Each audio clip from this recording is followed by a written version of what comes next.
How's it going, guys? Welcome to VFG Movie Reviews, and this is my review for Joshua John Miller's The Exorcism. If you guys could please, and you like this video, yes, I'm going to do the call of action a little bit earlier than I do at the end of this video. If you guys could, please give us a like, give us a subscribe. I'd sure appreciate it.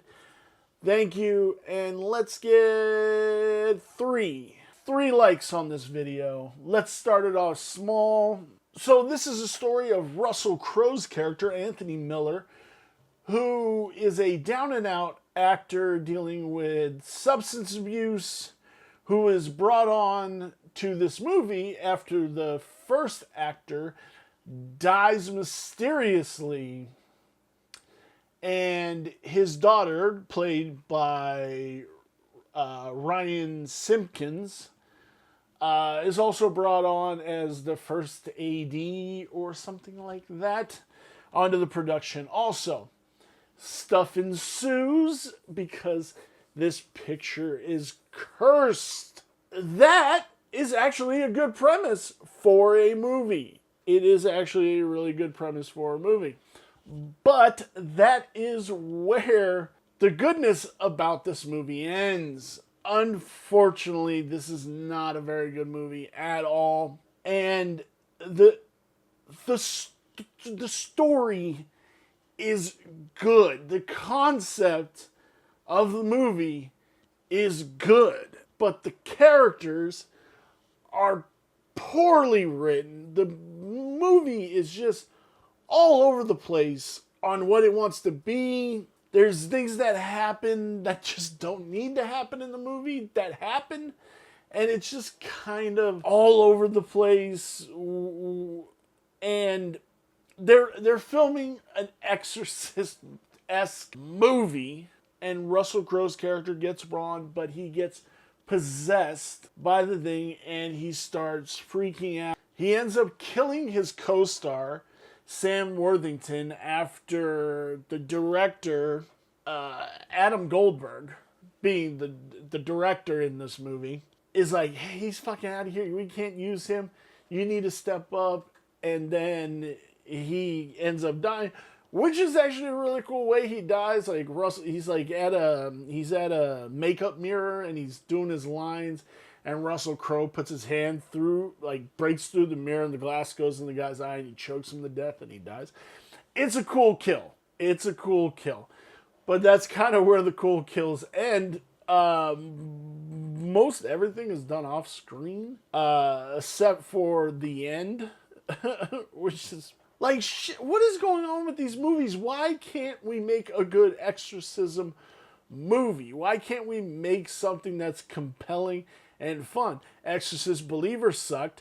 This movie sucked. Like, the Pope's Exorcist, which is getting a sequel, was not good. It wasn't bad, but it wasn't good. The CGI was fucking horrible in it. But why are we getting movies like this?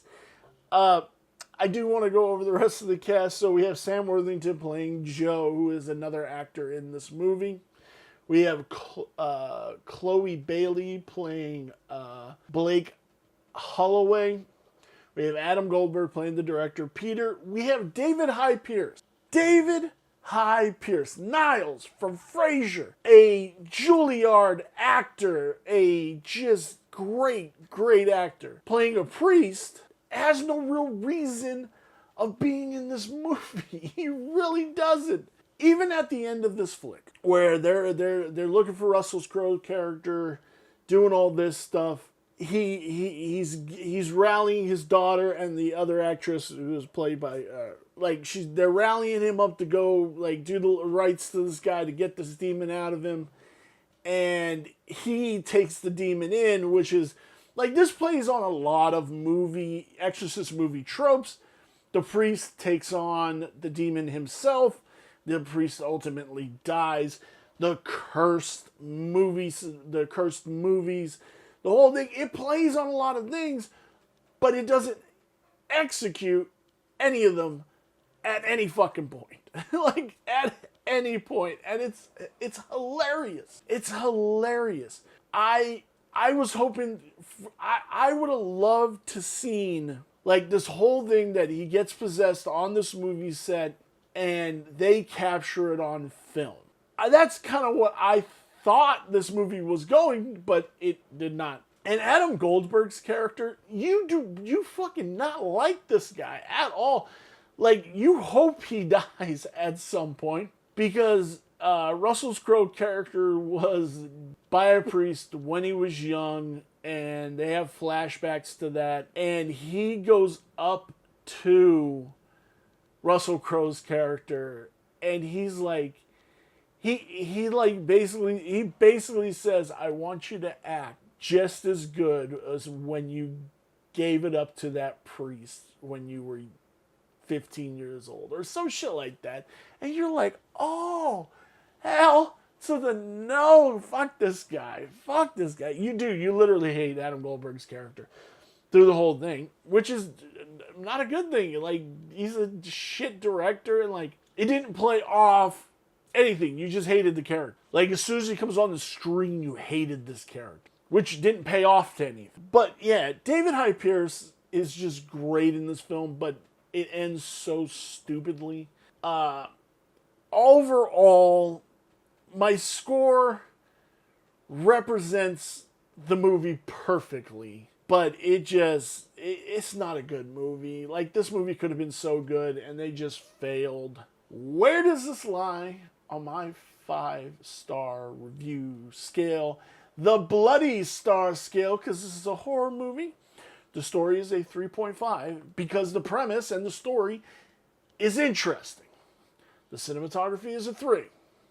The characters are a 2.5. You don't care about Russell Crowe.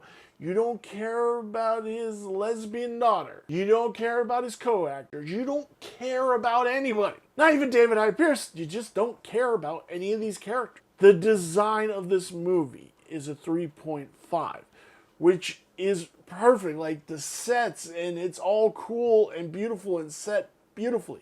But that's where it ends. Which brings our total to 3.125. Did you go see The Exorcism? Were you a fan? Do you like Russell Crowe? Let me know down below in the comments. And I'd love to have a conversation with you. Give us that like. Give us a subscribe. We want three likes on this video. I know you guys can do it. And I will see you in my next review. Bye.